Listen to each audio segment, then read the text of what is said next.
Hi, Chris. How can we help you this week? Hey guys, I have in-laws that are in a Christian cult.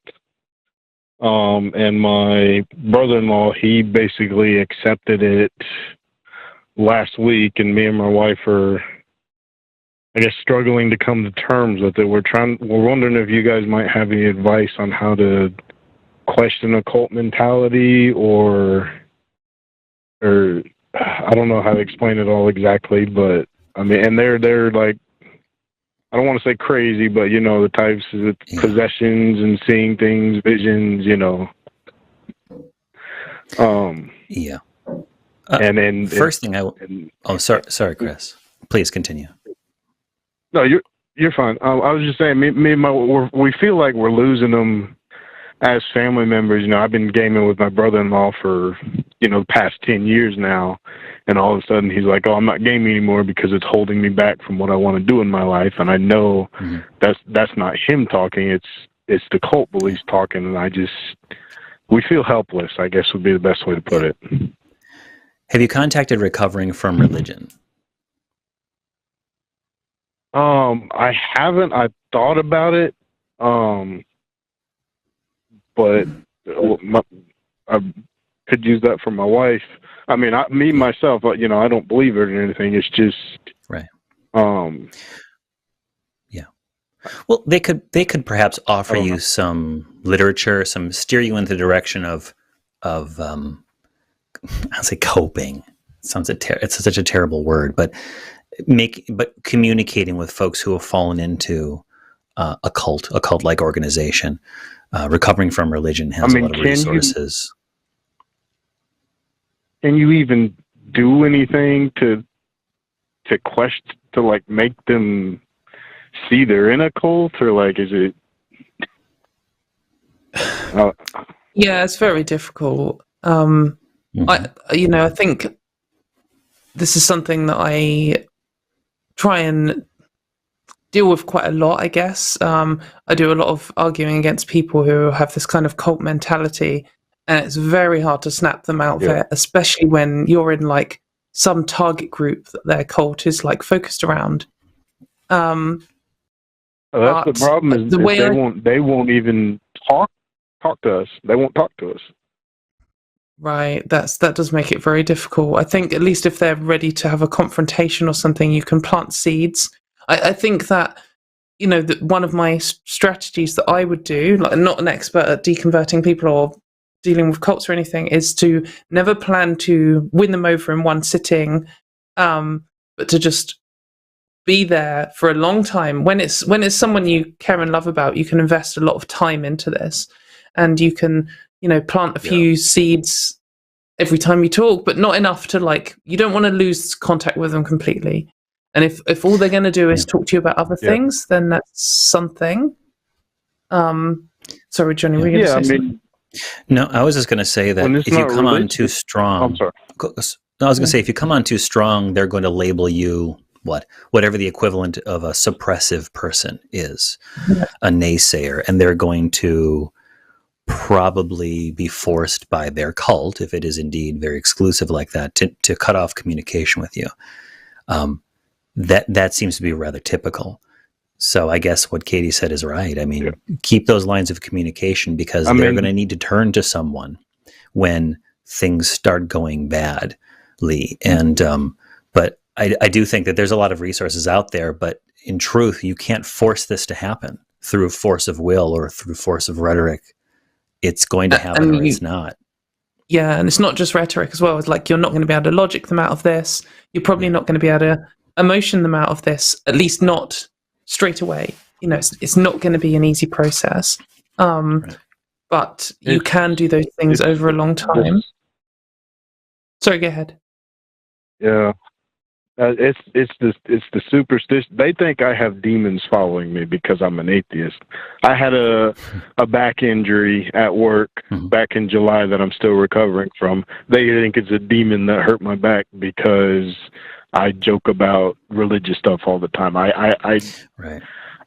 used to be religious myself. I was never in a cult, but I used to be religious myself. But I am at a point where I don't understand how they can believe these things. So I feel like there's a failing on my part in communication. Like I something's not connecting. I don't see how people can think like this or think like they do. You know.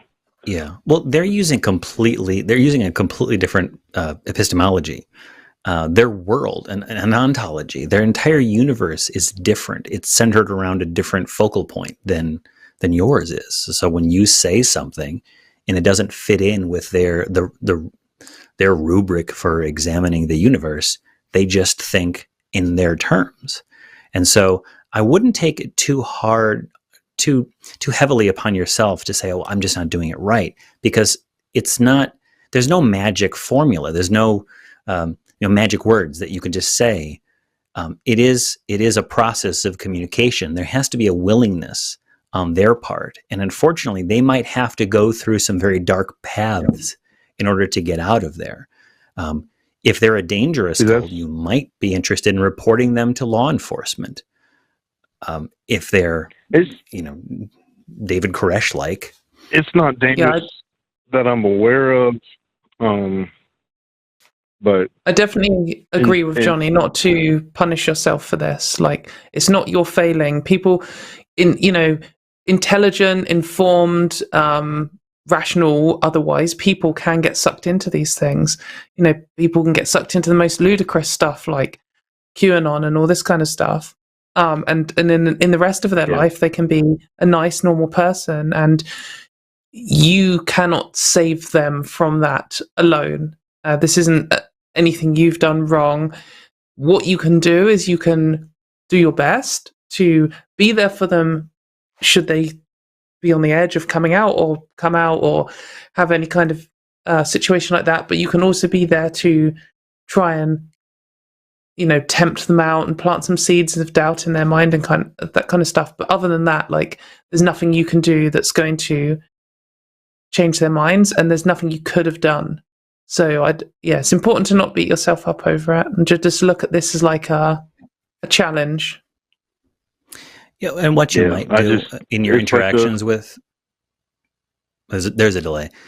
What you might do in your interactions is try to dial back the joking about demons of the more humorous, sarcastic, fun stuff that you might say about their beliefs, and be rather sincere. In front of them, of course, yes. You can call. Oh no, I never do it in front of them. I only say it to my wife, and then she tells them, and I tell her not to. But I mean, what solidarity, please? Yeah. Yes.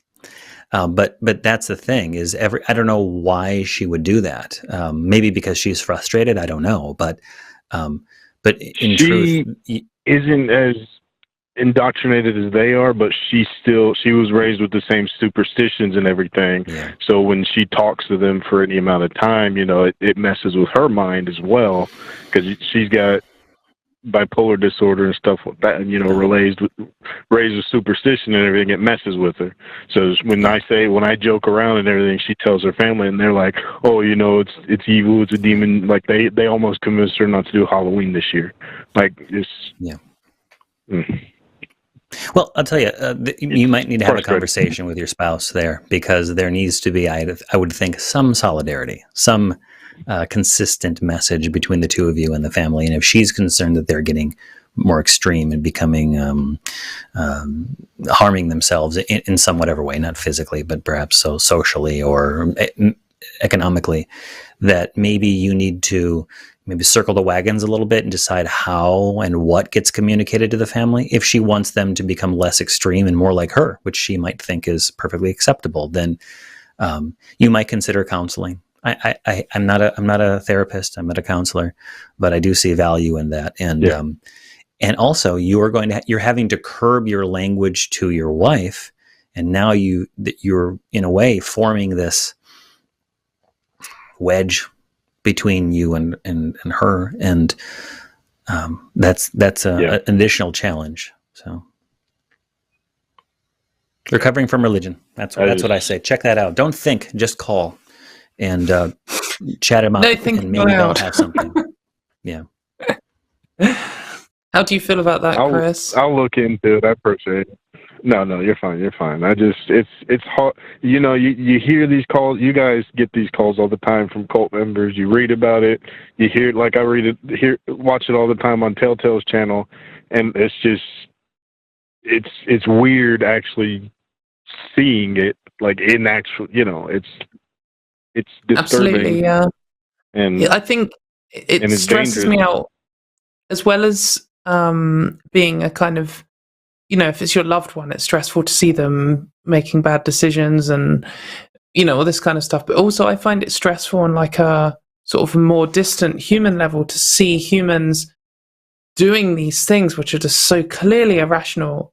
You know, they'll have some belief and they'll have some other belief, and they'll be very clearly contradictory. And you can just point out these two beliefs and you can see something happen in their brain, and then they just double down on it, and they just, you know, change the subject. There's all these just very obvious sort of coping mechanisms, and it stresses me out to see, you know, all these different humans. It's not just, you know, it's, oh, this person's an idiot. It's not at all. Like, you get these intelligent people doing these ridiculous, like, little dodges to avoid having to think about it, and that I find very stressful too. So I do empathize with you. Yeah. I luckily don't have any loved ones who are doing this kind of thing, but I've, you know, made friends with people who have ended up radicalizing into grim culty stuff, and it's very stressful to watch. Yeah, it's an adventure, that's for sure. But anyhow, thanks guys. I appreciate you taking my call. Yeah, thanks a lot for calling, Chris.